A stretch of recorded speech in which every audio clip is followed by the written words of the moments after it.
Hi guys, welcome PLC. आप सभी को पता होगा कि बिहार में अच्छी खासी कंप्यूटर टीचर की बहाली होने वाली है, जिसका नोटिफिकेशन बस कुछ दिनों में आ ही जाएगा। बीपीएससी की तरफ से उसका डेट भी दे दिया गया है कि अगस्त में उसका एग्ज़ाम होगा। तो जो भी कैंडिडेट हैं, जो भी एसटीईटी पास कैंडिडेट हैं 2019 के या उससे पहले के, वो सारे एलिजिबल हैं इस वैकेंसी के लिए। तो अगर आप कंप्यूटर टीचर बनना चाहते हैं, तो अभी से अपना तैयारी शुरू कर दीजिए। हाँ, लेकिन तैयारी शुरू करें कैसे? बात ये है कि तैयारी शुरू करें कैसे? क्या पढ़ें, क्या छोड़ें? तो सबसे पहला बात है कि पढ़ना क्या है, ये सिलेबस बीपीएससी उतना डिटेल में दिया नहीं है। बीपीएससी का जो भी चेयरमैन का प्रेस कॉन्फ्रेंस हुआ था, तो श्री अतुल प्रसाद उन्होंने बस बोला क्या कि जो 12th में पढ़ाया जाने वाला सिलेबस है, वही सिलेबस आप लोगों का होगा, लेकिन स्टैंडर्ड थोड़ा-सा हाई रहेगा। मान के चलिए कि बीसीए लेवल का तो आपको पढ़ना ही होगा। हालाँकि उनका कहना था कि एमसीए लेवल का आएगा, लेकिन कम से कम ये मान के चलिए कि बीसीए लेवल का आपको कवर करना होगा। तो पढ़ना क्या है? तो एक रेफ़रेंस आपको मिल गया कि हमें सबसे पहले सिलेबस पढ़ना है। वही सिलेबस जो 12th में पढ़ाया जाता है, 11th-12th में पढ़ाया जाता है। बिहार बोर्ड की वेबसाइट पे जाइएगा, तो वहाँ आपको सिलेबस मिल जाएगा। अगर अभी तक आपने सिलेबस अगर नहीं देखा है, तो आपके लिए मैं ये वीडियो लाया हूँ, बस सिलेबस पे डिस्कशन के लिए। अगर आपने अच्छा खासा अगर रिस्पॉन्स दिया, तो आगे मैं प्रिपरेशन के लिए भी वीडियो लाता रहूँगा और मेरी पूरी कोशिश रहेगी कि आपका प्रिपरेशन पूरी तरह से हम यहाँ करा दें, ठीक है? तो हम लोग सिलेबस डिस्कशन करेंगे बस कंप्यूटर साइंस का। अगर आप कंप्यूटर साइंस के टीचर बनने का एक उम्मीद रखते हैं, तो ज़रूर इस वीडियो को एकदम शुरू से लास्ट तक देखिएगा, स्किप नहीं कीजिएगा। तो आइए हम लोग सिलेबस पे चर्चा करते हैं, ठीक है? बातें तो बहुत सारी हैं, ये गवर्नमेंट का जो भी रूल है, मतलब ये 4 साल इंतज़ार कराया कैंडिडेट को, लेकिन अब क्या करना है? जो समय बीत गया अब उसको छोड़िए। आगे जो होने वाला है उसमें हम लोग आते हैं। बातें तो बहुत सारी हैं, लेकिन उन बातों में नहीं पड़ना है। अभी हमें क्या करना है? थोड़ा तैयारी करना है, थोड़ा-सा पॉजिटिव वे में अपना काम करना है। तो चलिए हम लोग क्या करते हैं, इस सिलेबस को थोड़ा-सा डिस्कस करते हैं।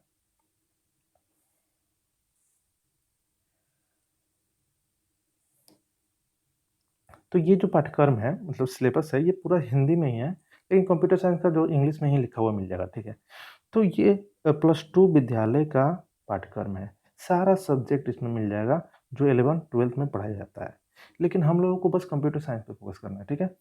आपको यहाँ पे दिख रहा होगा सत्र 2007 से 2009 लिखा हुआ है, तो इससे घबराने की वाली बात नहीं है। ये ऐसा इसीलिए लिखा है क्योंकि जो भी बिहार बोर्ड है, 2009 के बाद से तो कोई सिलेबस में बदलाव किया ही नहीं। तो जो उसका सिलेबस 2007 और 9 सत्र के लिए था, वही आज तक चल रहा है। तो हम लोगों को बस यही सिलेबस पढ़ना है।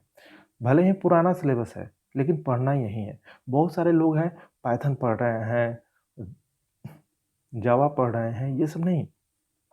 आइए हम लोग देखते हैं कि यहाँ पे आगे क्या कैसे लिखा हुआ है सिलेबस के बारे में। तो ये आपको बिहार विद्यालय परीक्षा समिति वहाँ पे भी आपको मिल जाएगा। आप वहाँ पे जाके सर्च कर लीजिएगा, नहीं तो मैं टेलीग्राम का लिंक दे दूँगा, आप वहाँ से भी डाउनलोड कर सकते हैं। तो हम जब आगे बढ़ते हैं, तो देखते हैं इसमें जो सिलेबस है, जितने भी सब्जेक्ट के लिए सिलेबस है, उन सबका यहाँ पे चर्चा किया हुआ है, ठीक है? तो ये तो भाषा समूह के लिए है, तो इसमें केवल भाषा है। जब आगे बढ़ते हैं, तो जब यहाँ पे वैकल्पिक विषय में आते हैं, तो यहाँ पे देखिए कंप्यूटर साइंस आपको मिल जाता है 5 नंबर में, ठीक है? और एक बात है जो अधिक लोगों को पता नहीं है, ध्यान दीजिएगा इस पे। आप कंप्यूटर साइंस के टीचर बनने जा रहे हैं, ठीक है? तो कंप्यूटर साइंस आपको कवर तो करना ही है, साथ में आपको मल्टीमीडिया एंड वेब टेक्नोलॉजी वाला सिलेबस भी कवर करना है। क्योंकि कंप्यूटर टीचर ही ये पेपर पढ़ाते हैं। भले ही पूरा का पूरा 2 अलग-अलग ये सब्जेक्ट हो जाता है, अलग-अलग स्ट्रीम हो जाता है। जैसे कि आप ऐसा बोल सकते हैं, एक रसायन शास्त्र का टीचर केवल रसायन शास्त्र पढ़ाएगा, भौतिक विज्ञान नहीं पढ़ाएगा। भौतिक विज्ञान के लिए अलग टीचर बहाल होते हैं, लेकिन कंप्यूटर साइंस के लिए टीचर बहाल होते हैं। मल्टीमीडिया वेब टेक्नोलॉजी के लिए टीचर बहाल नहीं होते हैं। कंप्यूटर साइंस वाले टीचर ही ये सब्जेक्ट पढ़ाते हैं। तो दोनों पढ़ना होगा आपको और इन दोनों से ही क्वेश्चन आएगा, ठीक है? तो हम लोग क्या करते हैं, अब चलते हैं डायरेक्ट उस पेज पे जहाँ पूरा डिस्क्राइब किया गया है इस सिलेबस को, ठीक है? तो चलिए हम लोग वहाँ पे चलते हैं। तो यहाँ पे एक इंडेक्स दिया हुआ है, इस इंडेक्स के हिसाब से अगर देखा जाए तो यहाँ 5 नंबर में आपका कंप्यूटर साइंस है, जो 131 पेज से शुरू हो रहा है, और जस्ट इसके बाद मल्टीमीडिया एंड वेब टेक्नोलॉजी है, जो फिर उसके बाद का है। ठीक है, तो हम लोग डायरेक्ट चलते हैं 131 पेज पे।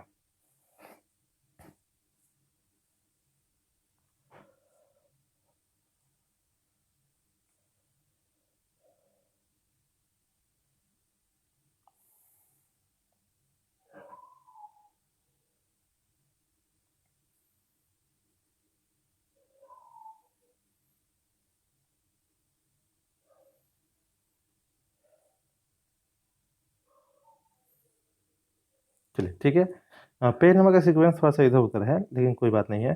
कंप्यूटर साइंस के सिलेबस में हम लोग आ गए हैं। देखिए यहाँ पे लिखा हुआ है कंप्यूटर साइंस 11th 12th के लिए है। ठीक है, तो यहाँ पे जो कुछ लिखा हुआ है आपको इस पे गौर नहीं करना है, डायरेक्ट जहाँ से आपका सब्जेक्ट लिखा हुआ वहाँ पे आता है। तो थ्योरी पेपर ही हम लोग को पढ़ना है, थ्योरी पेपर से ही क्वेश्चन आएगा।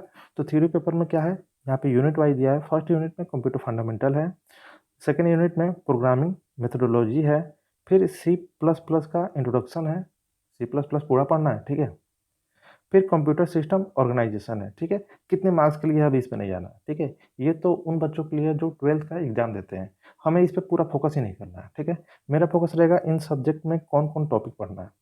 तो आइए सबसे पहले देखिए यहाँ से यूनिट 1 में, हो सकता है ये थोड़ा सा ब्लर दिख रहा हो आपको, क्योंकि पीडीएफ ही बहुत ही कम क्वालिटी, लो क्वालिटी वाला है। तो थोड़ा सा इसे जूम करेंगे तो फट जाएगा पिक्चर। आप इसी पे थोड़ा सा ध्यान देने की कोशिश कीजिए। देखिए कंप्यूटर फंडामेंटल, अब कंप्यूटर फंडामेंटल का बुक अगर देखिएगा तो मार्केट में बहुत सारा बुक होगा। ठीक है, लेकिन उस बुक में अलग अलग टॉपिक होगा, लेकिन यहाँ पे कुछ अलग टॉपिक है। हो सकता है 70% टॉपिक मैच कर जाए।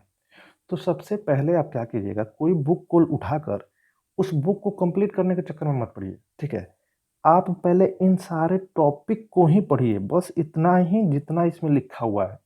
क्योंकि जो भी बीपीएससी के चेयरपर्सन हैं, उनका कहना था कि बस इस सिलेबस हम पूछेंगे।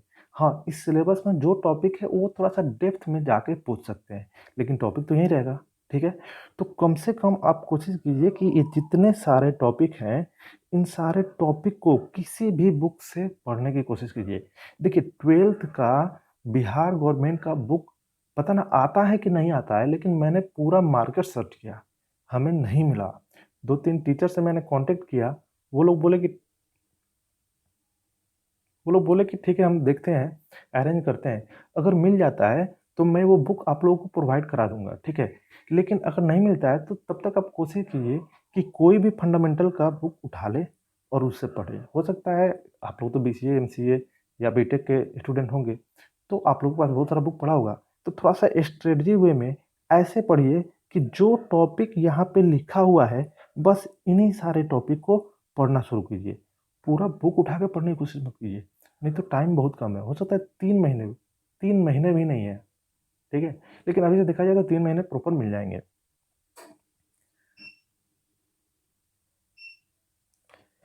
प्रोग्रामिंग में आपको क्या करना है, सी प्लस प्लस पढ़ना है। ठीक है, प्रोग्रामिंग मेथोडोलॉजी तो ये तो जितने भी प्रोग्रामिंग है सबका सेम ही होता है। ठीक है, लेकिन सी प्लस प्लस और प्रॉपर प्रोग्राम पूछा जाए कौन सा प्रोग्राम आपको पढ़ना है, तो सी प्लस प्लस पढ़ना है। तो देखिए पाइथन बहुत लोग पढ़ रहे हैं,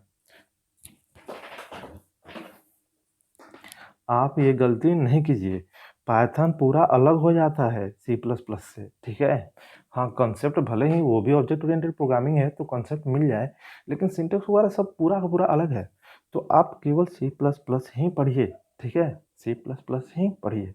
तो सी प्लस प्लस लगभग पूरा का पूरा है। ठीक है, फुल सी प्लस प्लस पढ़ाया गया है यहाँ पे।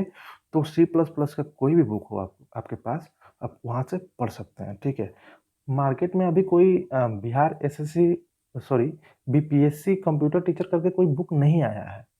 अगर आ जाता है तो हो सकता है ये इसी सिलेबस पे आधारित हो, तो थोड़ा सा आपके लिए आसान हो जाएगा कि सारा चीज़ एक ही जगह मिल जाएगा। तब तक के लिए, जब तक नहीं आ रहा है तब तक के लिए आप इसी तरह से तैयारी कीजिए जैसे कि हम आपको सजेस्ट कर रहे हैं। ठीक है, तो ये देख रहे हैं एरे है, फ्लो ऑफ कंट्रोल है, ये सारा चीज़, ये सारे चीज़ को कोशिश करेंगे हम शॉर्ट में आपको पढ़ाने का, आने वाले वीडियोज़ में शॉर्ट में।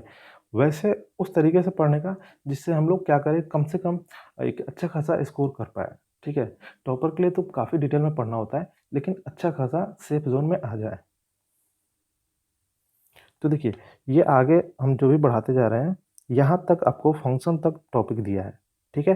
फिर इसके बाद से फंक्शन के बाद भी तो बहुत कुछ है सी प्लस प्लस में, तो 11th में बस इतना ही। ये अभी जो कुछ देख रहे हैं हम लोग 11th के लिए देख रहे हैं। फिर यहाँ से जो भी है वो प्रैक्टिकल के लिए है, ठीक है। वो एक गेम वगैरह का छोटा मोटा प्रोजेक्ट है। अब कंप्यूटर सिस्टम ऑर्गेनाइजेशन, तो कंप्यूटर सिस्टम ऑर्गेनाइजेशन ये भी कोई ना कोई आपको पास बुक मिल जाएगा। कंप्यूटर सिस्टम आर्किटेक्चर करके आता है, ठीक है।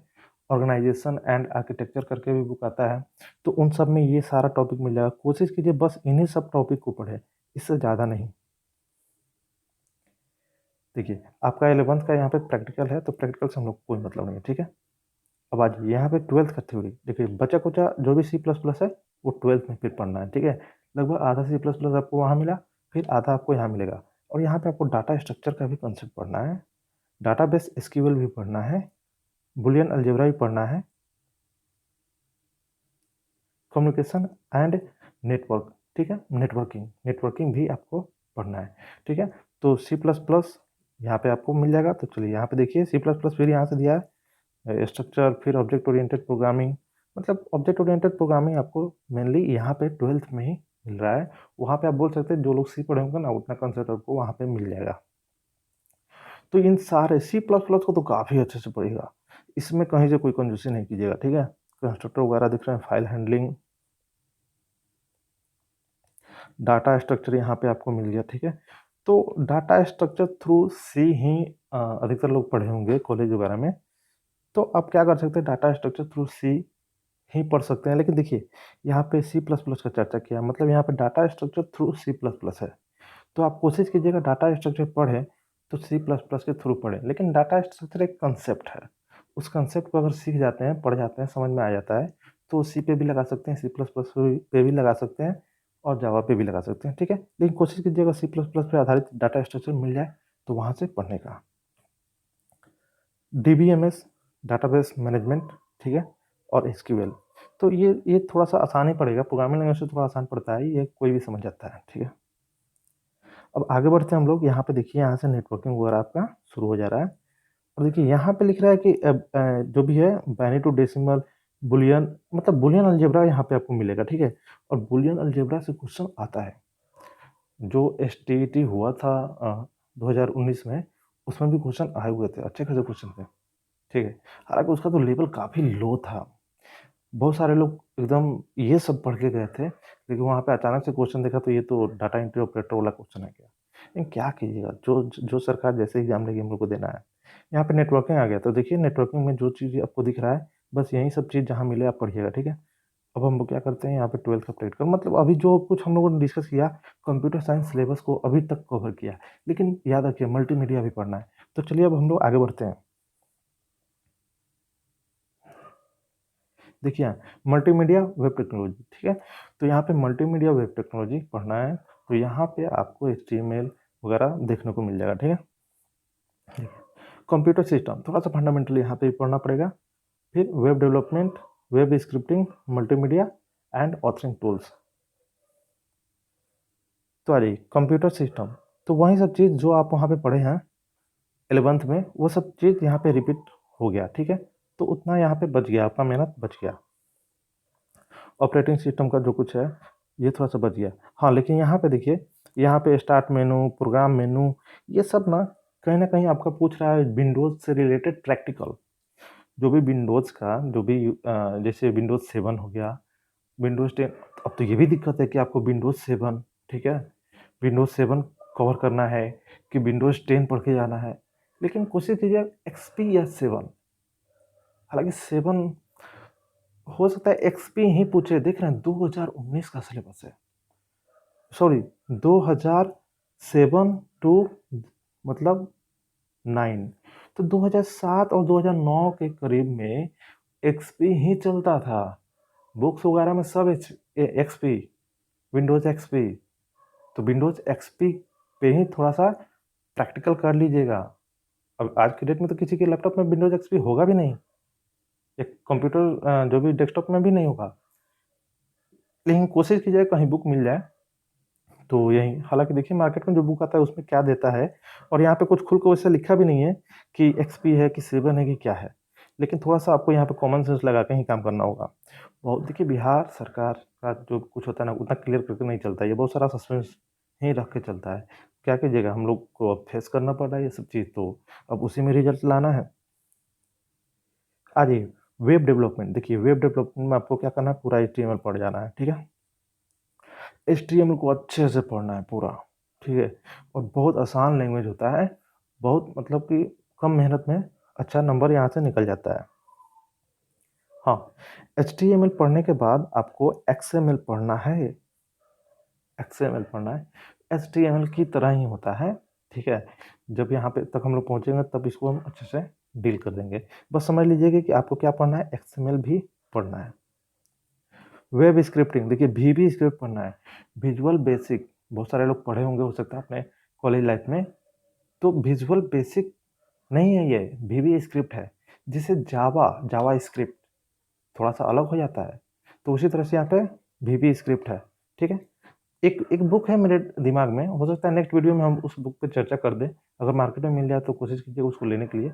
अरिहंत का बुक है, 2019 के समय में आया था। जब 2019 में एग्जाम हुआ था तो उस समय अरिहंत का बुक आया था। वो बुक आज भी मेरे पास है, और उसका पूरा का पूरा सिलेबस मैच करता है। पूरा नहीं, लेकिन मान के चलिए कि 90% मैच कर जाता है, ठीक है? तो ये सारा चीज़ उसमें दिया, एकदम 90% तक मैच कर जाता है, रियली सच में बोल रहे हैं, ठीक है? तो ये भी आपको क्या वेब स्क्रिप्टिंग में क्या करना है, वीबी स्क्रिप्ट पढ़ना है। फिर उसके बाद मल्टीमीडिया, तो मल्टीमीडिया का कुछ कंसेप्ट आपको पढ़ना है। और मल्टीमीडिया ऑथरिंग टूल्स मतलब मल्टीमीडिया पे काम करने वाला जो सॉफ्टवेयर है, जैसे कि मल्टीमीडिया में काम करने वाला जैसे फ़ोटोशॉप है, तो फ़ोटोशॉप आपको पढ़ना है, ठीक है? और फिर एक वीडियो एडिटिंग सॉफ्टवेयर है, माइक्रोमीडिया शायद करके है, आगे मिल जाएगा, देखते हैं। तो आपको क्या करना है, फ़ोटोशॉप का भी थोड़ा-सा प्रैक्टिकल नॉलेज आपको रखना है, तब जाके ये सब चीज़ देख रहे हैं लेयर वगैरह लिखा हुआ है, तब जाके आप ये सब चीज़ कवर कर पाएँगे, ठीक है? तो फ़ोटोशॉप का थोड़ा-सा प्रैक्टिकल नॉलेज चाहिए। देखिए यहाँ पे लिख रहा है मल्टीमीडिया के लिए, अब यहाँ से शुरू हो रहा है, ठीक है? तो मल्टीमीडिया के लिए भी प्रॉपर एक एप्लीकेशन पे आपको पढ़ना है, ठीक है? उस एप्लीकेशन पे ही प्रैक्टिस कीजिएगा आप, ठीक है? तो आगे आपको मिल जाएगा उस एप्लीकेशन का नाम। चलिए अब हम लोग आगे बढ़ते हैं। ये 11th तक का ही बात हो रहा था। मल्टीमीडिया वेब टेक्नोलॉजी के 11th वाले सिलेबस को हम लोग देख रहे थे। अब 12th वाले सिलेबस को देखते हैं। देखिए 12th में फिर थोड़ा-सा कंप्यूटर सिस्टम आपको पढ़ना है, तो ये तो थोड़ा-सा रिवीजन कराने के लिए दे दिया जाता है, तो आपके लिए थोड़ा-सा मेहनत बच गया। लेकिन यहाँ पे कैंडिडेट की प्राइमरी की ये सब आपको मिल रहा है, मतलब डीबीएमएस वाला चीज़ आपको मिल रहा है। वेब टेक्नोलॉजी मतलब थोड़ा-सा वो नेटवर्किंग भी थोड़ा-सा आपको यहाँ पे मिल जा रहा है।